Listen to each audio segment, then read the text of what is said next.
Hey guys, this is my review of the Zoids wild Pachycedos, I guess. I don't know, that's the pronunciation I'm going with anyway. We're going to unbox this thing and then check it out in motion as usual, and we'll also take a look at how it stacks up against the Gill Raptor. So let's get started. Alright, let's take a look at the box here. I have to say, first thing that immediately struck me is just how these photo manips here for the front cover, they just keep getting better, don't they? Anyway, we've got the name here, Zoids Wild 24. This is a Supreme Zoid, and all the usual on the back. You know, I'm not going to spend too much time on this. Bone mode, regular mode, wild blast mode, with this thing here protruding from the head. Nothing out of the ordinary on the side. But yeah, definitely got to give this box some credit for having a really, really cool front cover image. Anyway, let's take this.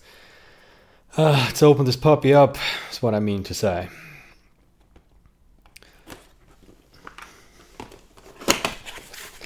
Got the usual here, brown pixel camo insert. That's it. Instructions. A, S, B. The gearbox. All very standard. So the first thing I want to do is I want to compare the parts in here to the Gill Raptor, which means I'm going to get this out of here and I'm going to make the Gill Raptor instructions magically appear. Pop, and there they are. Okay. Let's take a look. Where's the parts list? Right here. So,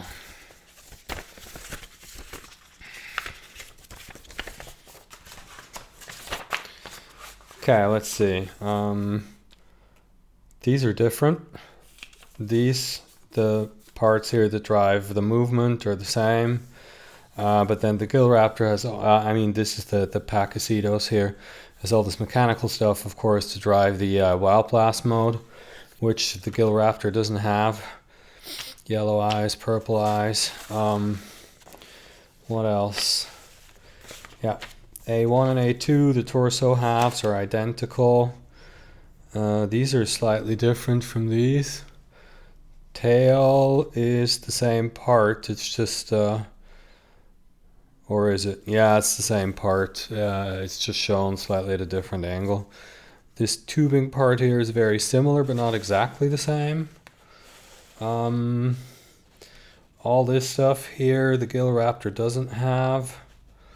But as you can see here, the legs are the same. The feet are different. Arms, yeah, I think the arms are the same. See, here and here, this is the same part, it's just depicted differently. So yeah, quite a few things in common, especially the limbs and the torso halves. If you look at the pictures, it doesn't look too similar. So, you know, I guess we'll find out. Let's put this away for a second and take a look at the parts in these bags.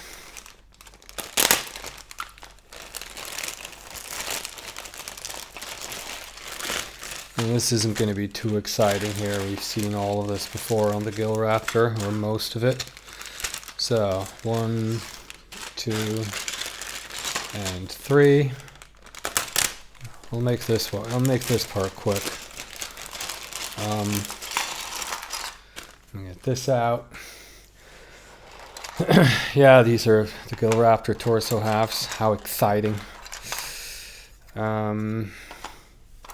The tail, definitely a Gill Raptor tail. This clamp piece that goes on the butt and the arms and the legs. Yeah, you've seen all of these before, right? These are all the parts that are identical with the gill raptor. It's kind of funny how they all seem to be in the same bag. Now, next we have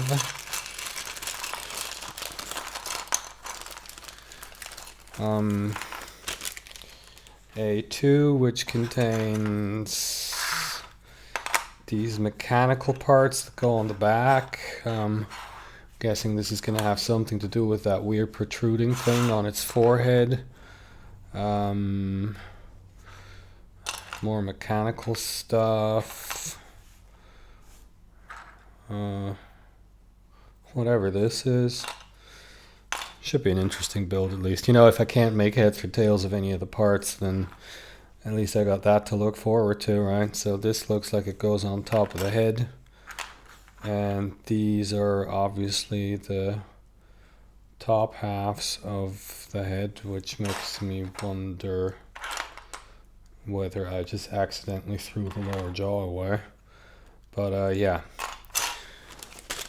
Finally, we have A3. Well, finally, out of the A bags anyway. These are the feet, which are, of course, completely different feet from the gill raptor. Walks on his tiptoes. I'm sorry, I was just looking at this and I was thinking it looks like high-heeled shoes.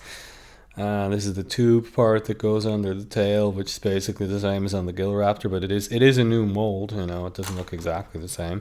And this is like these crown parts that go on the head, obviously. Yeah.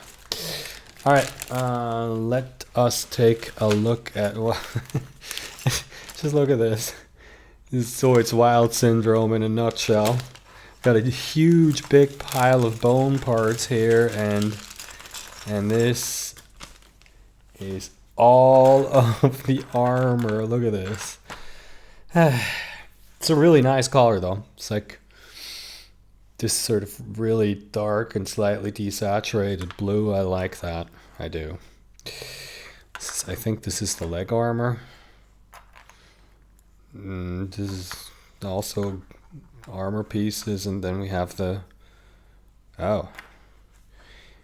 head armor. And I have to say, like, we'll see what it looks like when it's finished, but this looks quite mean, sort of. I like that. Yep. Moving away a little from the excessively cutesy appearance of some of these Zoids wild models. It seems to be the way of the future, and I can certainly live with that. Anyway, S-Bag.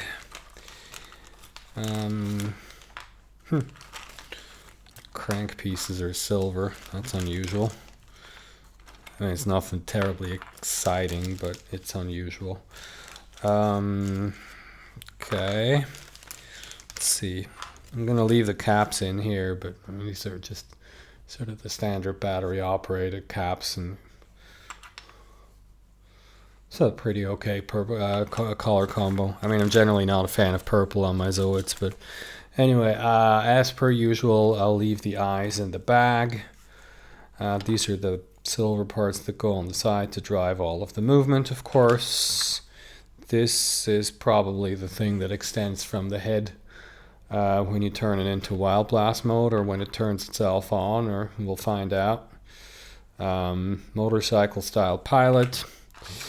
Another mechanical piece. I'm starting to wonder why this looks like this is really complicated for something that just sort of moves forward and back. But anyway, we've got this ratcheted part here that obviously is going to drive the wild blast modes. And finally, 2 gears, you know, for the mechanismings.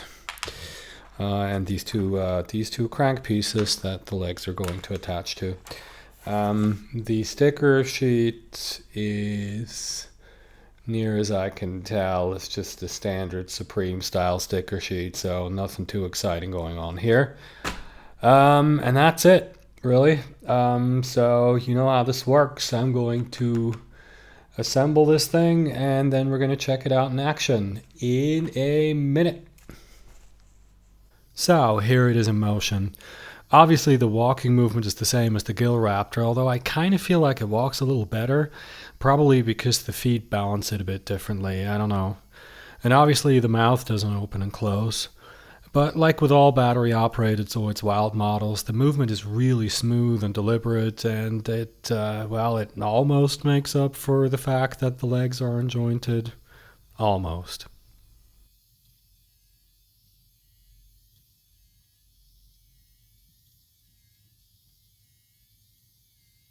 Here's how you turn into Wild Blast mode. Folding up these horns to get them to point forward is a bit of a crapshoot. The parts fit isn't that great, and sometimes it doesn't work or the parts pop off. Then you lower the neck and he's ready to go. And here's what that looks like in motion. I'm a little disappointed that it doesn't turn on automatically, because as I was assembling it, it looked like it might. But at the same time, the fact that it doesn't just move forward and back is a pleasant surprise, so I guess it works out. Here's a comparison to the gill raptor, which I still think is one of the best looking Zoids wild models. Overall, the Pachycedos looks a bit smaller because it doesn't have the gill raptor's backpack, and I guess the gill raptor just looks a bit, meaner. On its own, though, I really like the look of this one. The completely exposed back is a bit of a bummer, but the dark blue works for me, and the face looks a lot better than I expected it to. It also actually kind of manages not to look too much like the gill raptor despite being so similar underneath. I already had to look pretty closely in the preview pictures to notice the similarities, and now that I've seen it in person, it's definitely different looking enough. So I guess the conclusion is that we have ourselves another winner here.